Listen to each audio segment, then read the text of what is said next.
মানুষের জোয়ার শুরু হয়ে গেছে, এই জন্য আসলে আমরা কন্ট্রোল করতে পারতেছি না মানুষকে।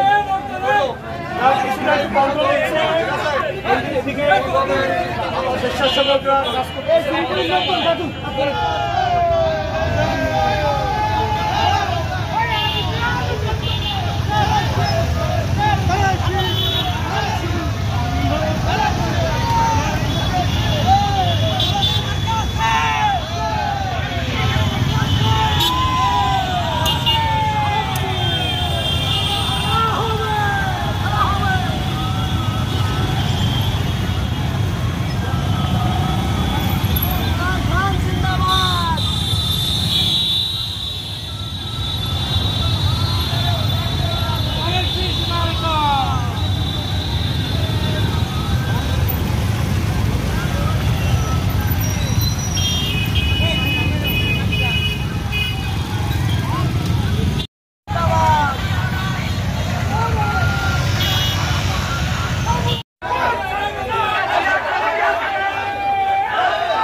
রাষ্ট্র কাঠামোর 31 দফা কর্মসূচির যে লিফলেট, সেই লিফলেট বিতরণের মধ্য দিয়ে আমরা একটি ছোট্ট পথসভা এখন আমরা উপস্থিত রয়েছি।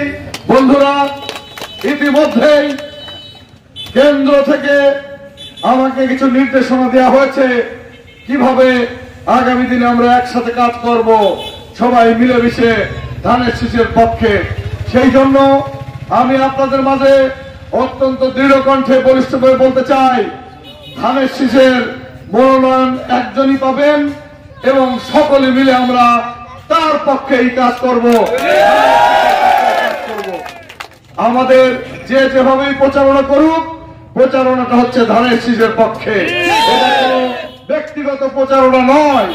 এটা আপনারা জানেন, আমি জেলা বিএনপির মেম্বার সেক্রেটারি, আবার আমি 2018 সালেও নির্বাচন করেছিলাম ধানের শীষের প্রতীক নিয়ে জেলখানায় বসে।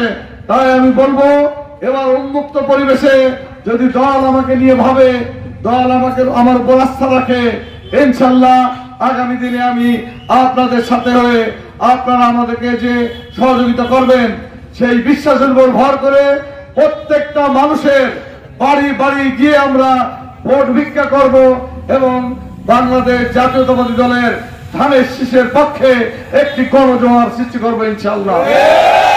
আপনারা সকলেই সেই কর্মকাণ্ডে এখনই সম্পৃক্ত হবেন। মানুষের কল্যাণে আমরা সবাই নিজেকে উৎসর্গ করব, এটাই আমাদের নেতার নির্দেশ। আমরা সেই নির্দেশ মেনে পথ চলবো। সবাইকে ধন্যবাদ। বাংলাদেশ জিন্দাবাদ। শহীদ জিয়া অমর হোক। খালেদা জিয়া জিন্দাবাদ।